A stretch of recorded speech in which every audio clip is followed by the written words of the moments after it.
اعمش نے بیان کیا کہ میں نے ابو صالح سے سنا، وہ بیان کرتے تھے کہ میں نے ابو ہریرہ رضی اللہ عنہ سے سنا کہ رسول اللہ صلی اللہ علیہ وسلم نے فرمایا، 3 طرح کے لوگ وہ ہوں گے جن کی طرف قیامت کے دن اللہ تعالیٰ نظر بھی نہیں اٹھائے گا اور نہ انہیں پاک کرے گا، بلکہ ان کے لیے دردناک عذاب ہوگا۔ ایک وہ شخص جس کے پاس راستے میں ضرورت سے زیادہ پانی ہو اور اس نے کسی مسافر کو اس کے استعمال سے روک دیا۔ دوسرا وہ شخص جو کسی حاکم سے بیعت صرف دنیا کے لیے کرے کہ اگر وہ حاکم اسے کچھ دے تو وہ راضی رہے ورنہ خفا ہو جائے۔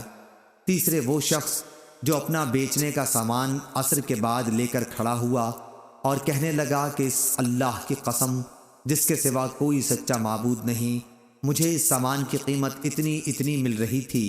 اس پر ایک شخص نے اسے سچ سمجھا اور اس کی بتائی ہوئی قیمت پر اس سامان کو خرید لیا۔ پھر آپ صلی اللہ علیہ وسلم نے اس آیت کی تلاوت کی، جو لوگ اللہ کو درمیان میں دے کر اور جھوٹی قسمیں کھا کر دنیا کا تھوڑا سا مال مول لیتے ہیں، آخر تک۔ صحیح بخاری حدیث نمبر 2358۔